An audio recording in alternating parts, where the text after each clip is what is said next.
Tak dobrý den, já vás vítám opět tady v Hellsmoke Barbecue, v podniku Hellsmoke Barbecue. U příležitosti výstavy Anny Kryštofíkové a Martina Gerboce. A jelikož Anna Kryštofíková teďka studuje v Londýně, tak je přítomen jenom Martin Gerboc. Dobrý den. Bylo to celkem složité tě dostat do podcastu, už jsem to chtěl několik let a pak jsem si zjistil, že nejjednodušší bude ti udělat výstavu a už nemůžeš pak odmítnout. Tak dobrý den, já vás vítám u dalšího dílu našeho podcastu.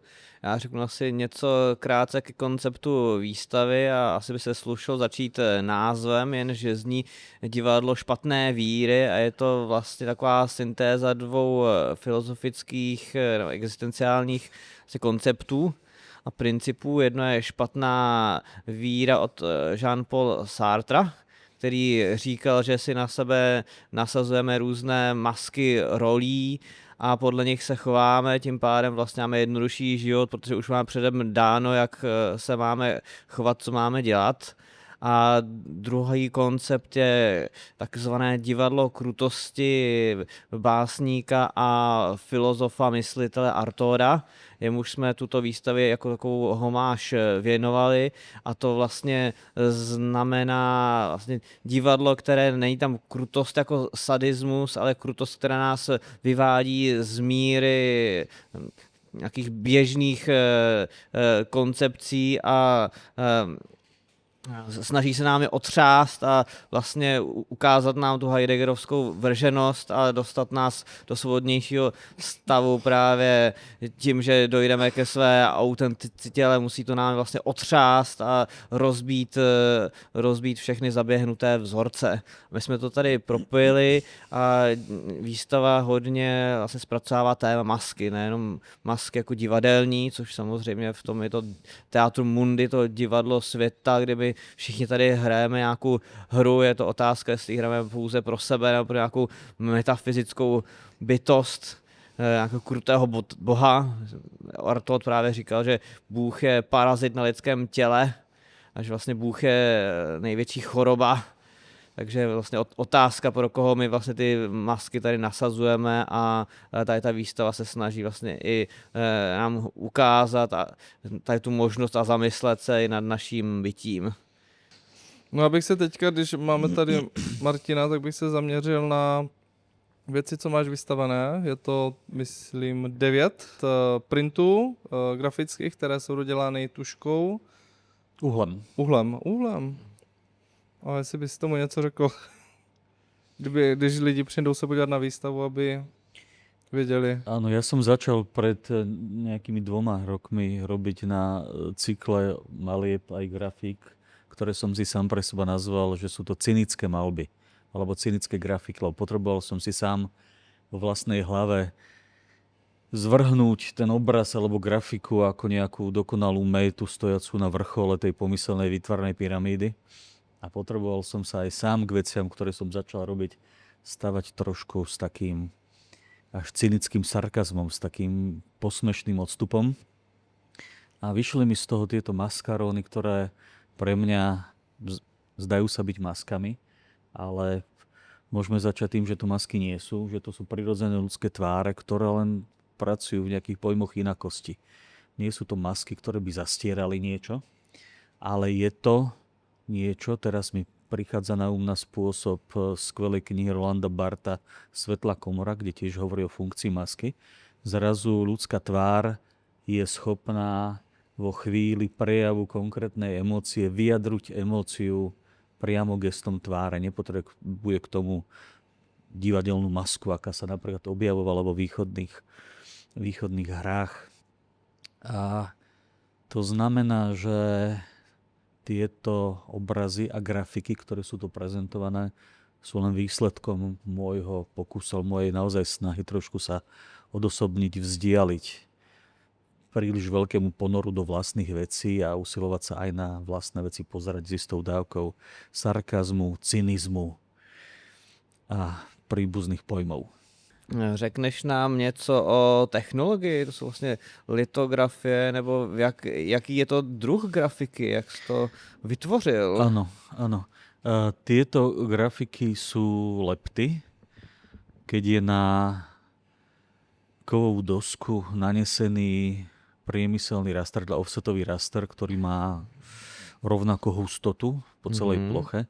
A samozrejme to, čo chceme, aby bolo biele, tak sa odleptá. To, čo chceme, aby bolo tmavšie, tak sa toho rastru pridá.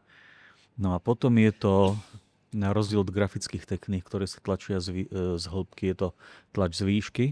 A teda celkom podstatné možno je, že každá vec je dorábaná uhlom. To znamená, že každá grafika je de facto originál kresbou. No a uvedomil som si aj to, že pokým niektorí grafici, je to samozrejme legitímny proces, legitímna cesta, tlačia z jednej grafiky 150, 200, neviem koľko kusov, tak ja mám rád tú výlučnosť, že z každej grafiky je vytlačených možno 7-8 kusov. A teda opakujem aj z tých 7-8, keď každá je ešte na nej prekresba uhlom, tak de facto každý je solitér a samostatný originál. Velmi zajímavé. Dělal jsi už někdy předtím grafiky, nebo je to vlastně první odbočka z tvé zajeté malířské práce? Je to nějaká kuriozita, nebo už jsi tomu někdy věnoval? Ja som robil grafiku už v 90. rokoch a medzi tým som si urobil na nejaké objednávky, nejakú jednu alebo dve bibliofílie, mimochodom na námet Justíny Markíza de Sade. Otto Urban vtedy tej bibliofílii písal doslov. A odbočím, jeden zberateľ bibliofílií u vás v Čechách si z nákladu 35 kusov prevzal 30 kusov a doteraz v bavnených rukavičkách každý jeden si obzerá a teší sa z toho, čo má veľkú radosť. Návrat ku grafike je pre mňa niečím, čo som vždy chcel robiť. Ja som sa vždy pohyboval na rozmedzi malby, grafiky. No a grafika ma láka, samozrejme aj cez Goju, cez Muncha, cez ďalších Robsa, tak je to len prirodzené, že skúšaš okrem malby, fotografie, sexuality aj iné médiá. Sexualita jako médium, to slyším poprvé. Sexualita jako médium.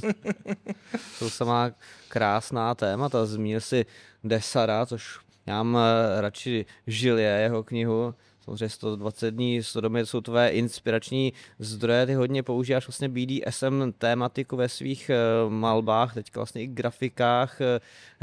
Co jsou vlastně tvé další inspirační zdroje? Ty máš vlastně syntézu, jak třeba nějakých vlastně diktátorských ideologií, vlastně takový ten sociální sadismus, tak zároveň ten sadismus vlastně sexuální, ten vlastně fetiš, nacházení extáze v bolesti. Jak bys vlastně popsal svoje náměty, co všechno do svých maleb mícháš a co tam všechno najdeme? No s témou BDSM som začal pred veľa rokmi. Samozrejme okrem BDSM ruka v ruke to boli témy fetišov. Ale nehovorím jednoznačne o sexuálnych fetišoch. To môžu byť sociálne fetiše, nejaké mentálne fetiše a tak ďalej. To obdobie som spracoval reále Výmarskej republiky. Mimochodom aj posledná knižka poezie tiež sa týka dvoch autorov, performerov Výmarskej republiky, Barbary Berberovej a Sebastiana Drostého. Ale zdá sa mi, že isté obdobie som s tou témou skončil, lebo sa mi zdala pre mňa vyčerpaná. Ale zdá sa mi, že tá téma nikdy nebude vyčerpaná, pretože okrem iného to nebola habilitácia, doktorantská práca sa týkala sadomasochizmu. Volalo sa to štruktúry sadomasochizmu a tá práca riešila tému, že praktiky sadomasochizmu a praktiky štátnej moci sa de facto vykrádajú. Napriek tomu, že každý z týchto fenoménov potláča ten druhý, obidva tieto fenomény pracujú na základe nejakých zmluv, dohôd, na základe pojmov submisí a dominácií. To znamená, aj keď ďalej nemusíme v ďalšej práci hovoriť o pojmoch BDSM a podobne, stále tie vzťahy dominácie a submisí budú pre akékoľvek vzťahy spoločnosti, v socio-backgroundoch a tak ďalej stále aktuálne. No ja si uvedomujem, že týmito témami sa trošku skresáva okruh zberateľov a galeristov na trošku menší okruh, lebo je to veľmi špecifická téma. Ale potreboval som isté obdobia z toho výjsť a teraz BDSM fetišu Výmarskej republiky a podobne som vyšiel samozrejme za tie roky aj do iných námetov Teraz momentálne som v období, že cítim veľmi intenzívne prestať robiť veci, ktoré som robil a zamerať sa na niečo iné. Tak som momentálne v nejakom období nejakého hľadania väčších či menších pesimizmov, nachádzaní, odbočiek, vracaní sa z cesty a skúšaní iné cesty. Ale to asi každý pozná. Já bych k tomu chtěl říci, že se nacházíme v podniku Hellsmoke, který je založen a provozován sultánem de Sade, což je vlastně jedna z nejdůležitějších, ne-li nejdůležitějších vlastně postav BDSM scény, což je vlastně člověk, který organizoval různé dekadentní setkání a party právě s velmi bohatou BDSM náplně performery vlastně z celého světa. Já jsem rád, že jsme tuhletu výstavu mohli udělat zrovna tady, protože ten podnik vlastně pro nás znamená nejenom jako výstavní prostor, ale vlastně i místo lidí právě z různých subkultur a undergroundu, kteří se tady scházejí a adorují díla, která jsou třeba jinými považována za šokující nebo nějakým způsobem až perverzní, ale vlastně s úžením toho paprsku záměru toho díla si myslím, že ten paprsek je o to silnější, než to někde jakou čočkou rozpilkou dělat, aby se to líbilo každému, takže myslím si, že to, co děláš, je velmi odvážný a velmi správný, zaměřit se na ten jeden laser ray bot a dát do toho všechnu svoji energii, než malovat tak, aby se to někdo pověsil nad gauč, ale byl sice úspěšný, ale jako umělec vlastně mrtev. Áno, je to pravda, ale treba hneď povedať, že nechcem moc do intimných a nejakých tvrdopodprahových tém zachádzať, ale fakt je, že so spracovaním týchto tém, a opakujem, nie sú to jediné témy, ktoré spracovávam, ale keď hovoríme o týchto špecifických témach, tak trošku problém je, že s týmito témami prichádza istá bolesť, istý smútok, istý pocit, ako keby fungovania na inej strane, istý ako to nazvať, isté uvedomenie si inakosti. A toto uvedomenie si naozaj môže byť nieraz veľmi skľúčujúce alebo veľmi proste tvrdo bolestivé. Čiže pri spracovaní týchto tém naozaj treba aspoň z času na čas si dopriať nejaký zdravý, pragmatický rozum, ktorý ťa z toho vyťahne a ktorý opäť na isté obdobie aspoň kratšie, dlhšie nastolí v tvojej hlave nejaký relatívny mentálny pokoj, aby si sa, alebo inak to nejde, opäť vrhol do nejakých tém, ktoré nie sú ľahko spracovateľné a ktoré nespracováva každý. Ale zdá sa mi, že napriek tomu, že si myslím, že legitímne je samozrejme aj to, keď niekto si so stojanom sadne pred pole rozkvitnutých púpav, pampelišiek alebo vlčích makov a sústredí sa na takúto veľmi nezávislú a skvelú ikonografiu obrazu. Zdá sa mi, že našou povinnosťou, doslova psou povinnosťou, je okrem iného zamerať sa aj témy, ktoré vyžadujú niečo viac ako len nejaký námed na obraze, to, že držíš štetec v ruke. Proste vyžadujú niečo, je to nejaká nevyhnutnosť, je to nutnosť. Ja mám v hlave jeden citát do šachového veľmajstra Američana, zabudol som jeho meno v tejto chvíli, ktorý mal tú legendárnu partiu s ruským šachovým veľmajstrom na Islande. Nespomeniem si meno. A jeho hláška bola všetko je o prvom ťahu. To ostatné je zotrvačnosť. Zdá sa mi, že keď prídeš v myslení do istého bodu, ktorým si istý, nezostáva akoby veľa iných možností, iba rozvíjať bod na vrchole tej mentálnej myšlienkovej pyramídy, ku ktorému si prišiel. No ale nechcem zachádzať ďaleko. Takže áno, spracovávam témy BDSM, fetiš, ale to je len jedna časť spektra vecí, ktoré spracovávam. Máme ještě 45 minut, můžeme zajít daleko. Řekni nám něco o své knize. Jsi zmínil vlastně i knihy v plurálu 2. Můžeš nám oznámit a vlastně sdělit divákům, o co se jedná, kde bys tu knihu mohli sehnat a co je obsahem? No, nemám ju tu, že by som ju ukázal na mikrofón. Nebude product placement. Ukázal na mikrofón. Ja som začal, kedysi knihy prvé, čo mi vychádzali, boli knihy o filozofii, Bolo to niečo medzi filozofiou a popisom štruktúry obrazu. Nie malby, lebo malba pre mňa, ten pojem stále znamená istú formu romantickej koncepcie malby. Obraz, až obraz pre mňa znamená nejakú dokonalú skladačku tej dnešnej súčasnej fragmentácie, kde sa obraz neskladá iba z toho, že držíš tetec v ruke, ale aj z veci ako je filozofia, film, literatúra, sociológia a tak ďalej a tak ďalej. A toho sa týkali všetky tie predchádzajúce knihy. No ale táto zbierka poézie, ktorá mi vyšla teraz pred časom v jednom skvelom bratislavskom vydavateľstve Slovenskom Drevo a srd, ktoré sa zameriava na súčasnú slovenskú poéziu, tak to vydavateľstvo mi vydalo niekedy pred 4 rokmi, 5 rokmi prvú zbierku poézie po tých filozofických knihách.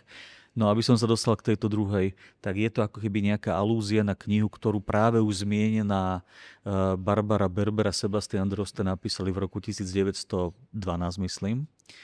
Čiže je to taká alúzia na tú knihu. Je to báseň, ktorá nerešpektuje formu veršov, ktorá je sádzaná do bloku, kde namiesto textu v istých partiách sú notové partitúry, ktoré zložil môj kamarát, s ktorým často spolupracujem, Nikolaj Nikitin. Sú tam, dajme tomu, je tam aj bohatý fotografický materiál, aby tá kniha bola ukotvená v reálnej nejakej dokumentárnej rovine. No a je to kniha, ktorá balansuje niekde pomedzi natáčania nejakého klipu pre dospelých, pohybom v nejakých lágroch, kde na teba štekajú psi asi oblečení v pruhovanom pyžame v úvodzovkách a nejakým súčasným prežívaním stavu fragmentárnosti, v ktorom sa cítiš neukotvený, ktorý ťa vytrháva do nejakých pocitov tvrdej nejakej dezorientácie, straty nejakých akýchkoľvek referenčných bodov, ilúzií a hlavne toho, že žiadna ideológia, ktorá ponúka nejakú osvedčenú a svetlú budúcnosť už pre mysliaceho človeka nemôže byť pravdivá. Krásně řečeno. Já předám slovo tady Filipovi, protože už jsem mluvil velmi dlouho a se jistě dali tam mnoho otázek, které bych rád vznesl, mnoho šokujících otázek na tělo. No, jak jsi mluvil o těch printech, tak to trošku připomíná způsob, jak pracoval zase Jiří Petrbouk na předešlé výstavě, kde místo vznešené grafické práce, tak to vytiskl na své Ingoustové tiskárně a taky do toho pak pracoval později. Ale taky máte společné to, že vaše výstavy byly poněkud cenzurovány nebo ukončeny. To bylo ještě v Bratislavě, než předtím, než tam byla nová vláda dokonce, ne? Áno, tak začnem prvou časťou s Jiřím. Samozrejme nás spája 216-ročné priateľstvo, keď preženiem. Ten princíp máme každý iný. Pokémon samozrejme využíva veci, ktoré sú vytrhnuté z časopisov, priamo celé stránky, kde premalováva. Ja aj ten podklad považujem za potrebné urobiť. Ale to len technologická takáto rovina. Áno, obidvaja sme sa asi stretli s nejakou cenzúrou a tak ďalej. No, mne, aby sme nechodili ďaleko pred nejakými 2-3 rokmi, 4, už sa strácam v čase. Z ničoho nič odriekli výstavu. Ani nechcem menovať to mesto, je to štátna galéria, ale katalóg bol pripravený, výstava bola pripravená, zberatelia boli oslovení, čakalo sa na prevoz a na tlač katalógu, keď mi pani riaditeľka inštitúcie oznámila, že výstava sa ruší, kde malo byť asi 60 malieb. Tak stretávam sa s tým relatívne často nie, ale pýtam sa, že či to nie sú momenty skôr, na ktoré človek môže byť nie hrdý, ale ktoré majú slúžiť ako nejaké referenčné odkazy k tomu, že možno to, čo robíš, je správna vec. No Jirkovi, jak zakázali výstavu a pak ju zase povolili, tak byl naštvaný, že ju povolili. Že mohl být taky zrušený. Mne to ani nepovolili. A katalóg ti dali aspoň? Nie. Boli tlačové PDF-ka katalógu pripravené, ale nešlo to do tisku ešte. ten klik, ktorý sme mali posledný urobiť, odoslať, že tu máte tlačereň, tlačte, tak ten už sa neuskutočnil. A s Jirkou, když jsi takový kamarád, měli ste niekdy společnou výstavu? No, niekoľko dva. vystavovali sme na veľa spoločných výstavách, mali sme aj my dvaja, ja neviem, Galérie Púda kedysi, potom Galéria Zoja, čo je v centre Bratislavy, veľká rokoková budova, celé jedno poschodie A tak ďalej. Mali sme dokonca kedysi dávno, pred 100 rokmi sme boli na spoločnej výstave Inverzná romantika, ja, Jiří Peterbok a Jozef Bolf. Tak áno, máme toho spolu hodně navystavováno. Když jsme vás ještě furt u vás jako dvojice, tak vy jste právě spolu učili, no ty jsi byl asistent na kresbě na Akademii výtvarného umění. No, ano. Si pamatuju, že teď nevím, to jestli to říkám správně, že když studenti říkali, že ty jsi jim spíš řekl tu techniku a Jirka zase řekl to, co dělá rukama. Jako spíš nějaký víc jako o tom obrazu, jako nebo to bylo jinak? Ten ateliér sme viedli spolu. Tam som bol zo začiatku, ale to asi nie je podstatné, odborný asistent a potom sme boli dvaja spoluvedúci ateliéru. Takže posledné roky tá naša rovina bola taká equal, rovnocenná, ako dvaja vedúci ateliéru. Ale to by som celkom tak nenazval. Skôr ja som s tými študentami veľmi rád mal debaty a veľmi dlhé debaty, ktoré končili po asistenčných hodinách ešte niekde na pive v kaviarniach do noci. Kavárna Úsuru je naše oblíbená. Skôr so študentami veľmi rád preberal typológiu obrazu, ktorá nie je založená iba na princípe, že sa pohybujeme v oblasti výtvarného umenia. Pre mňa je obraz všetko iné, len nie je obraz. Obraz je film, ktorý si včera videl, knihu, čo čítaš, filozofiu, ktorú práve nejako mentálne prežívaš, dievča, žena, s ktorou sa práve miluješ. To všetko je obraz. To, že som im hovoril aj o technických veciach, to je len bonus, lebo proste sa v tých veciach vyznám, tak prečo by som si to mal nehať informácie pre seba, tí študenti to veľmi potrebujú, ale to bola iba malá časť, iba zlomok toho, čo som ja s nimi, s tými študentami preberal. Pamätám si, že som sa s nimi veľmi rozprával o hudbe napríklad, vážnej alebo inej, o filozofii, o knihách, ktoré som im doporučoval, čiže nie celkom to bolo delené, ako si ty povedal. Jo. Tak bylo to prostě hlavně o té komunikaci a setkávání se studenty. Doporučoval som im teda maliarov, ktorých by si mali navštudovať. Hovoril som s nimi o filozofii, mali sme dlhé debaty, pitvu obrazu. Obrazu, to je krásne. No, začal som tam riešiť to vlastne, keď som prišiel, aby tie konzultácie boli spoločné.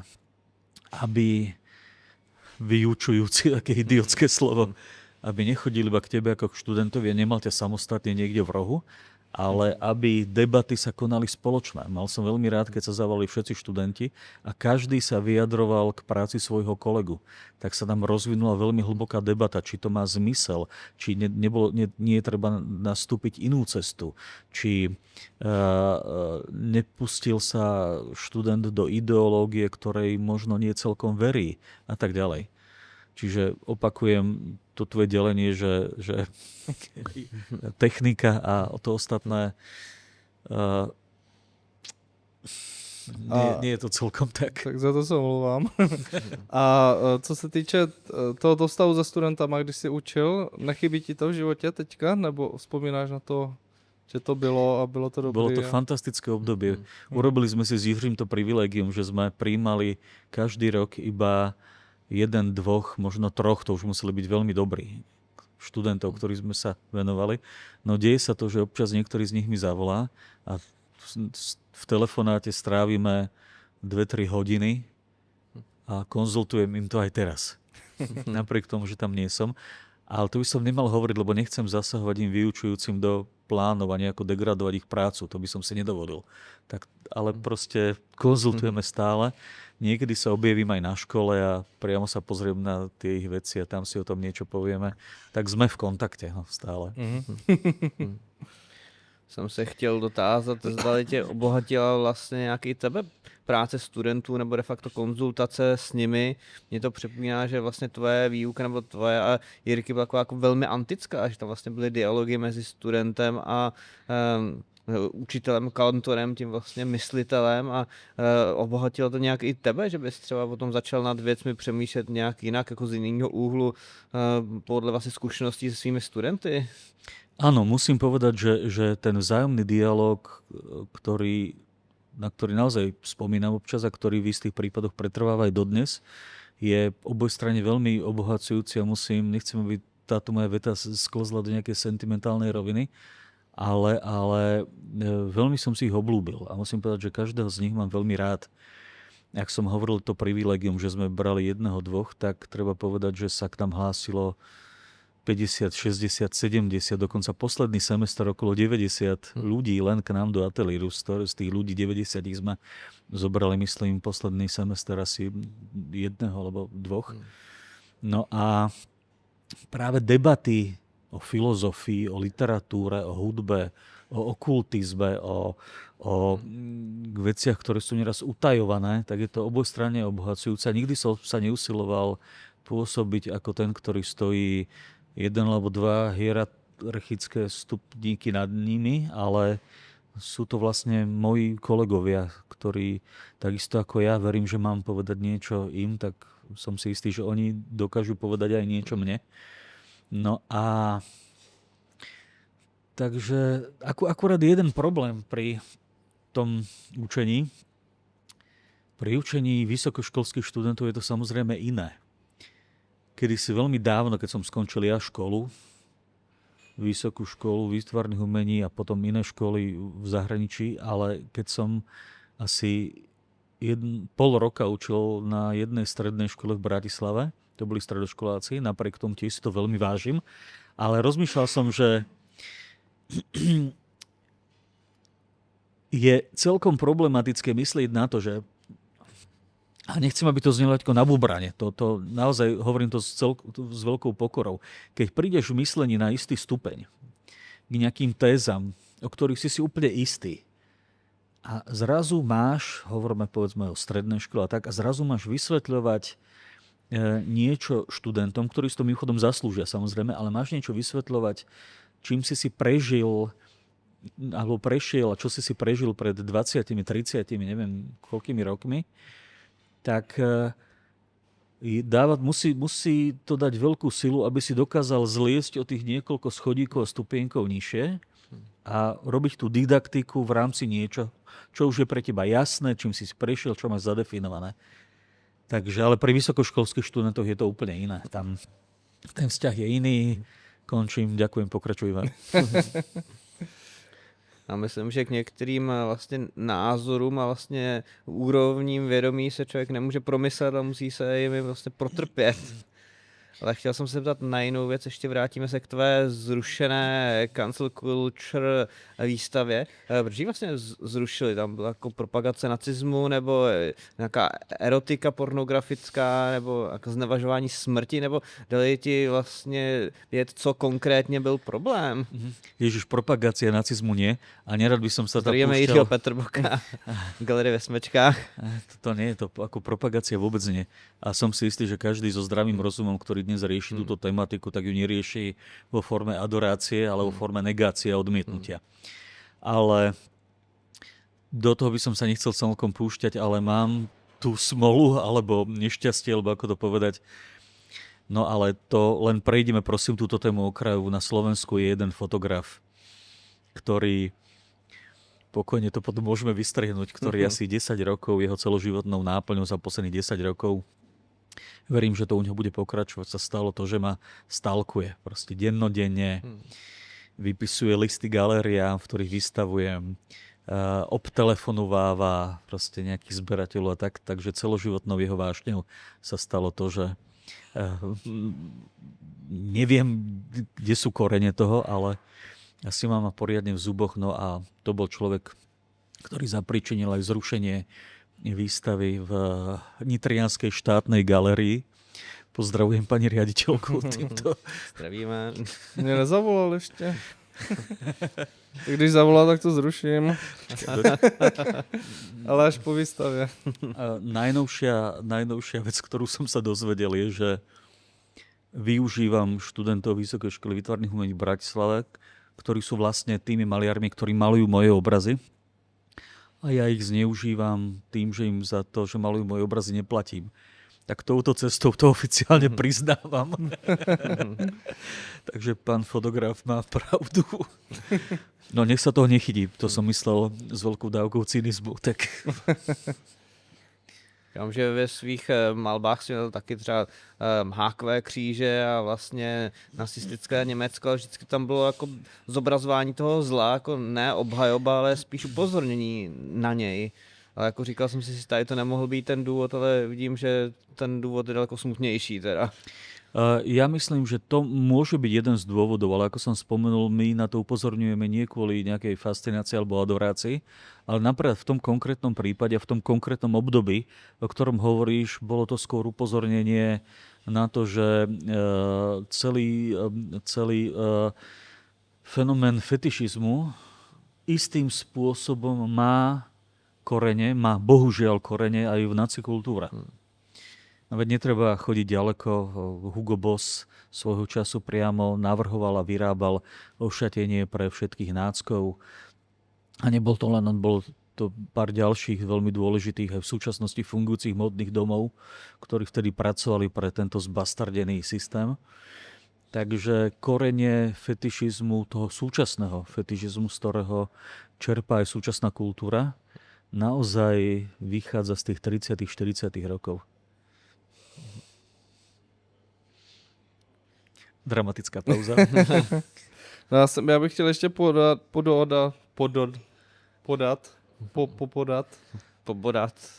ano, přesně tak. Že i když, jak jsi sám říkal, že už na AVU neučíš, ale i tak jako se studentama konzultuješ po telefonu, ale i se o ně staráš dál, třeba například si teďka zajistil výstavu Kláry Hartlové a Alexandry Grüner třeba v Bratislavě, že furt s těmi studenty máš vztah a snažíš se je nějak propagovat. Áno.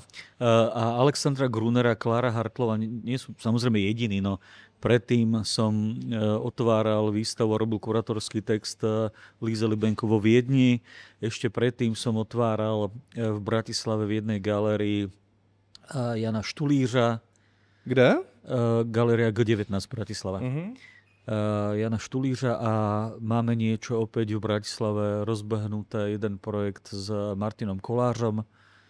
Áno, pokiaľ je to v mojich sílach, je dobre tým študentom pomôcť, nech sa rozbehnú, či ešte študujú, alebo sú po škole, tak cítim k ním dôveru a po všetkých debatách, ktorých sme s nimi prešli, cítim stále istú zodpovednosť im pomôcť. To je pekný od tebe. Díky. Vždycky ulážím výstavu, aby měl s kým chlastat v Bratislavě. Áno, kvôli tomu to robím. Odhalil si ma. Jsi nějak participoval i na výstavě Neue Wilde, jestli se nepletu, když tak mě vyveď z omylu. Áno, to som zabudol. Kedysi som ešte v Dote v Bratislave robil výstavu Neue Wilde, kde bolo tiež plno ešte vtedajších našich študentov. Mena už ani neviem, tam bolo 10-12 ľudí, no ale objavovali sa medzi nimi aj naši študenti z AVU, z ateliéry kresba, plus doplnené, aj nejakí Slováci tam boli. Takže rád im takto pomáham. A stalo se ti třeba, že jsi měl někdy nějakého studenta, který mu strašně moc fandil a po škole se na to vykašlal a už už nemaluje? Je jedno meno, ktoré ale nepoviem, ktorý bol som na škole možno iba rok alebo 2 učil a ten chlapec vtedy odchádzal. Ešte som ho, myslím, zastihol rok, o ktorom už takmer nepočujem. Naschvál meno nepoviem, ale robil výborné, fantastické malby a veľmi som jeho malbám dôveroval. Ale zdá sa mi, že spôsob života, aký u neho začal fungovať, bol namierený niekde, bohužiaľ úplne inde, ako pokračovať v malbe a no, možno je to smutný prípad, neviem, lebo o ňom neviem vôbec nič. Tak, ale nemyslím si, že celkom v dobrom stave sa v súčasnosti nachádza. Mhm. Propadl k drogám nebo nějakému nezřízenému stylu života. Ja veľmi dúfam, že sa mýlim, ale zdá sa mi, že... Hej, ale pevne dúfam, že to tak nie je. No. Umělé ráje, to je naše oblíbená tématika, samozřejmě, jak se nemůžu nedotázat, zda si někdy tvořil pod stavem změněného vědomí, nebo vlastně jak tvoříš, jestli se dostáš do nějakého klímovského stavu deoesence, kdy se skrz té projevuje absolutno, nebo jestli to třeba bereš racionálně, všechno promýšlíš, jednotlivé tahy štětcem, jak tvoříš? Od istého pevne v mojej hlave zadefinovaného časového obdobia akékoľvek drogy absolútne principiálne odmietam. Mám k ním naozaj nulovú toleranciu kvôli istým veciam, o ktorých by som nerad hovoril. Naozaj nulovú toleranciu, ale prišiel som na to, že tieto stavy sa dajú dosiahnuť aj úplne iným spôsobom, ako len zobrať nejaké idiotské látky a potom nemáš nejakú kontrolu. Do týchto stavu vedomia sa dá prísť aj veľmi pragmatickým prikázaním vlastnému mysleniu a vlastnému telu a naozaj to funguje. Ale pre mňa je práca na niektorých obrazoch veľmi extatický stav. Ja používam napríklad relatívne často pri práci metronóm v ateliéri. Už som to, myslím, v niektorom rozhovore aj hovoril, že nastavím si metronóm na nejaké largo, to vtedy v prípade, keď robíš nejaké ťažšie, hlbšie, prepracovávaš nejaké veci. Ale sú to aj iné rytmy, keď potrebujem sám seba vyhecovať do nejakých frenetických polôch práce. No a samozrejme, keď tam nehučí metronóm, tak tam hučí nejaká hudba od mojich obľúbencov Šostakoviča, Mahlera, Brucknera, ale a cez jazz, ktorý veľmi rád počúvam, ten Coltraneovský jazz. Sám sa pokúšam hrať už roky na tenor saxofón. Až po nejaký punk a divoké veci. A pomáha mi to. Škoda, že na vernisáži nezahrál něco. Na budúce. Na dernisáži. Kázal bys zahrát Dvořákovo pohřební largo na saxofon, Fibichův poém. Fibich. No, když jsem měl podcast úplně první s Jirkou Petrbokem, tak tam třeba mluvil o tom, jak zkoušel hyperventilaci k nabuzení nějakých jiných stádů vědomí. Zkoušel jsi něco takového také? Kedysi sme sa s Jiřím o tom rozprávali a preberali sme tieto veci, aj on ako zástanca v istom období holotropného dýchania a tak, ale nie. Pre mňa tieto veci sú, ako to povedať, so všeobecním, ale naozaj to bude môj veľmi radikálny postoj. Od istého času, od istého obdobia veci, ktoré trošku len zaváňajú surrealizmom alebo tou našou slovenskou obdobou nadrealizmom, a podobne, sú pre mňa v istom zmysle nepriateľné. A patrí do toho aj, opäť poviem, v istom zmysle očarenie, keď hovoríme o holotropnom dýchaní a iných veciach, rôznymi juhoamerickými kultúrami, rozprávať sa s ním o ayahuaske a tak ďalej. Sú to veci, ktoré, ako som pred chvíľou povedal, pri tvorbe, písaní, malovaní a tak ďalej sa dajú navodiť úplne inými spôsobmi. Ja naozaj verím v silu vedomia, že pomocou veľmi exaktných a pragmatických príkazov vlastnému vedomiu si vieš nastoliť stavy absolútnej koncentrácie. A nepotrebuješ sa púšťať do stavov, keď nemáš nad sebou nadvládu. Ja potrebujem pri práci ovládať svoje telo, ovládať svoje myslenie. Neverím celkom spôsobom, ktoré hovoria o tom, že nejaký obraz alebo literatúra vzniká v nejakom stave extatického opojenia, z ktorého sa prebudíš a vidíš, čo si urobil. Kamil hovoril si o Artódovi. A ja by som pripomenul, lebo to s tým súvisí, existoval jeden básnik, ktorý sa volá Jacques Prévert. Nespájeme si ho s Prévertom. To nemá ako to nazvem, tak čudne ikonografia slova, nič spoločné. Jacques Prévert, vieme, kto bol, slova a tak ďalej. Mimochodom Sartre potom tiež napísal slova.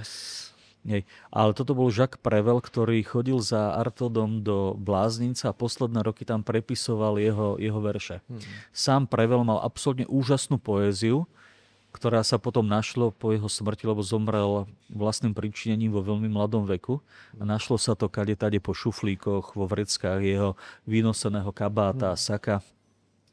A v jednej básni, neviem to presne citovať, ale tiež pár veršov hovorí o tom, že nepotrebuješ sa púšťať do stavov inakosti, nad ktorými nemáš kontrolu, ale ja sám som si istý, že ľudské vedomie je natoľko silné, že si vieš stav inakosti privodiť aj mimo týchto chemických rajov. A k tomu jenom přidám perličku, pokud se nepletu, tak Artaud byl vlastně shledán za duševně nemocného a podstupoval elektrošoky, že on opravdu k tomu umění se skutečně protrpěl. Otázka, jestli vlastně to šílenství, to bláznoství, které je přirozené, není autentičtější a vlastně lepší než nějaký dočasný bláznoství a šílenství, který si člověk nějak chemicky navodí a pak to se odezní.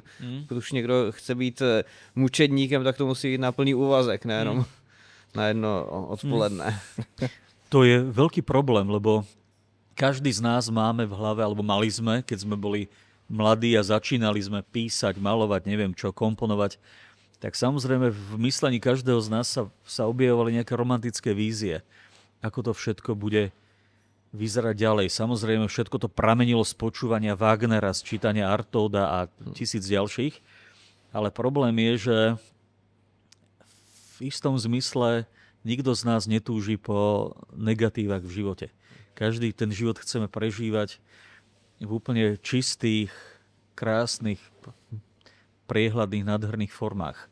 Tie dve veci sa teraz spolu nezlučujú. Samozrejme, keď za sebou zavrieš dvere ateliéru, tak prestávaš fungovať vo svete, ktorý je v istom zmysle normálny, ktorý je krásny, nadoblačný, zabezpečený, ľahko čitateľný. A takáto schizofrénia, ktorú obrazne povedané zabezpečuje zavretie dverí na tom ateliéri, je neraz veľmi metúca. Ty vyjdeš z ateliéru a nevieš, či pokračuje stav, ktorý si navodil v ateliéri prostredníctvom práce. Keď si v ateliéri, nevieš, či pokračuje stav, ktorý prežívaš v rámci tej dennodennej pragmatiky. U mňa to bohužiaľ tak funguje a stáva sa mi, že nedarí sa mi celkom rozširovať a rozlišovať teda medzi týmito dvoma stavmi. Takže niekedy sú uprostred bieleho dňa, keď všetci ľudia v električkách, v autobusoch, v autách, v úradoch riešia veci veľmi pragmaticky, tak ja zrazu zistujem, ako by som nepatril do toho stavu myslenia. No je to veľmi schizofrénna situácia. Druhá dramatická pauza. Já vždycky dám prostor Filipu, že mám takový chorobný pocit, že strašně moc mluvím, jo? Že tak nějaký právě ten obojek pro psa, když budu mluvit díl než minutu, aby mi někdo zmáčknul ten knoflík a to jako, vlastně mnoho témat, který bych se tě rád zeptal, jako nechci to tím zase jako přehltit, ale třeba mě zajímá velmi, co se týče třeba filozofie, kdo jsou vlastně tvoji oblíbení filozofové, nebo co tě inspiruje, zase hudba například, jak vlastně vnímáš hudbu v konceptu umění. Začneme těmi filozofy třeba. Ešte pred filozofiou začnem tebou. Prosím ťa, hovor. Treba otvorene povedať, že si tvoje texty naozaj vážim. Posledne, alebo jedna z posledných, nie posledná, odvtedy bolo pár výstav, ale keď som otváral v Bratislave u Weissa, u Weidenweiss, tak výstavu, tak vydali sme s nimi, oni vydali katalóg, ktorý takmer neobsahuje reprodukcia, ak áno, tak sú nejaké referenčné čierno-biele a od teba napríklad sú tam 3 skvelé texty, tak oficiálne do éteru chcem povedať, že tvoje texty si vážim a sú výborné. Filozofy, a samozrejme na škole kedysi dávno to bolo veľmi veľké opojenie existencializmom. Sartre, Camus, Heidegger, ktorý im predchádzal, ale napríklad aj Miguel de Unamuno, ktorý napísal fantastickú knihu Tragický pocit života v ľuďoch a v národoch. pamätám si, a nechcem, aby to znelo pre Boha ako nejaká úchylka, keď som bol na základnej škole, tak ma fascinovala kniha od Gastona Bachelarda Plamen svíca. Veľmi rád som to mal a samozrejme je to úplne niečo iné ako jungiánstvo, freudiánstvo. Takže Bachelard to bola pre mňa jedna z ikonických kníh, keď som bol na základnej. Pridalo sa k ním veľa ďalších filozofov neskôr. Opäť zostanem pri Sartrovi. Mám ho rád kvôli tomu fantastickému pomeru filozofie a literatúry. Už sme spomínali jeho slová. To bola jedna z ikonických kníh mojej mladosti. Ale keď preskočím veľa období, v ktorých som cítil príbuznosť k veľa filozofom, tak posledných veľmi veľa rokov mám rád francúzsky štrukturalizmus alebo neoštrukturalizmus. Samozrejme začína to Foucaultom, ide to cez Bartha. Levi Straussa by som tam už teraz moc nedával, hlavne ten Barth, ale je to Bataille, je to proste, hoci v poslednom období píšem pre jedno vydavateľstvo teraz článok alebo taký dlhší text o súboji štrukturalizmu a fenomenológie, tak proste mám napríklad rád texty od Slavoja Žižeka, ktorého možno niekto považuje za nejakú bielu ovcu, či čiernu ovcu, či čiernu vranu, bielu vranu. No a tak ďalej. Je enfant terrible. Áno, bol by to ešte dlhší zoznam.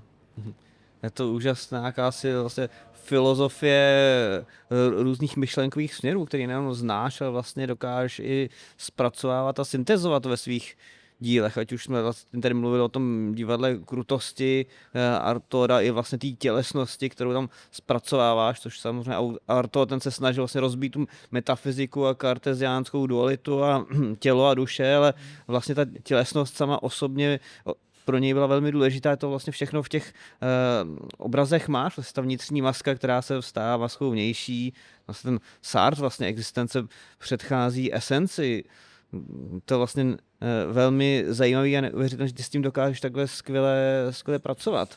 A vlastně prostřednictvím umění ty vlastně tvoříš další vlastně způsob filozofie, že to není přemýšlení o přemýšlení, ale přemýšlení vlastně o věcech prostřednictvím umění, které jsou zase mimeticky nějaký odraz reality a my přes ten odraz reality, ty přes ten odraz reality se dostáváš k realitě samotný. To je velmi, velmi zajímavý a jsem rád, že si sdělili vlastně Heideggera, protože já jsem tě vždycky vnímal jako hodně heideggerovského malíře, s tím vlastně Gerede, s tím prostě tím hlukem toho všeho světa, který zobrazuješ ve svých obrazech, zejména se mi líbila tvoje výstava ve Špále galerii, kde opravdu to divadlo světa, vlastně ten chaos tam byl velmi pěkně zpracovaný.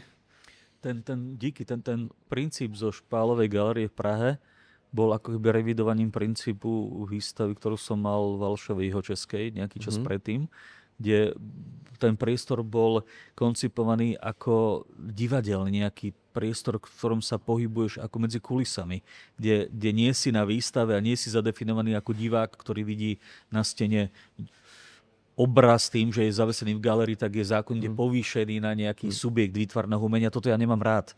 Ja mám rád, keď tomu divákovi je podaná nejaká celostná emócia, ktorá ho povznesie alebo ubije, ale tá emócia predsa nie je tvorená len obrazom, ktorý je zavesený na stene.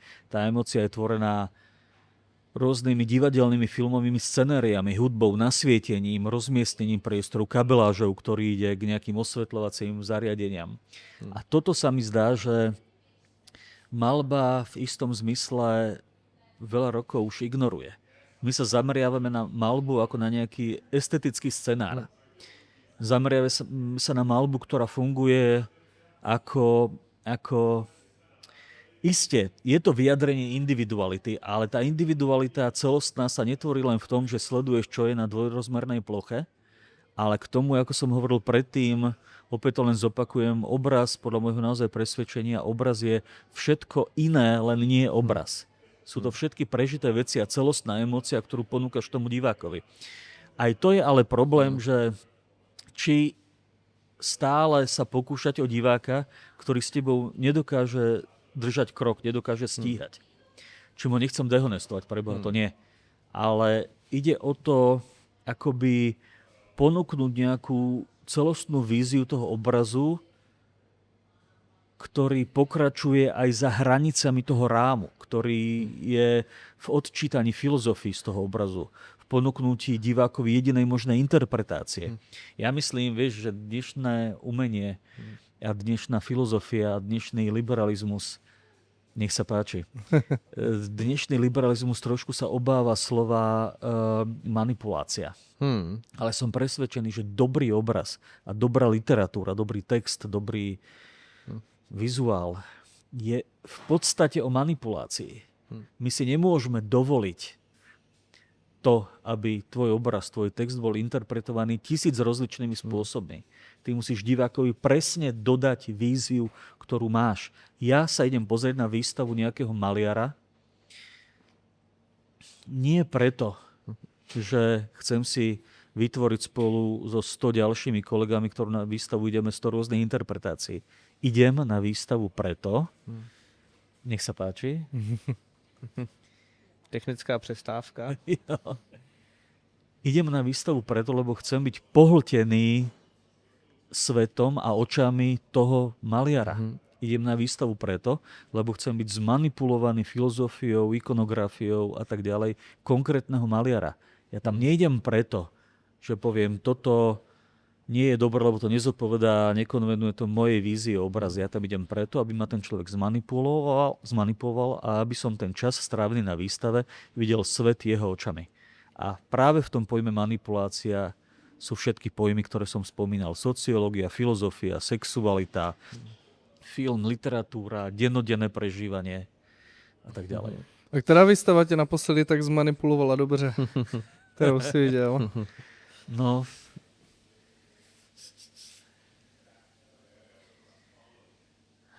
nechcem na niektoré zabudnúť, aby som zajtra nemal SMS-ky, že prečo si ma nespomenul. Ale oni si tě zablokují, si nenapíšu.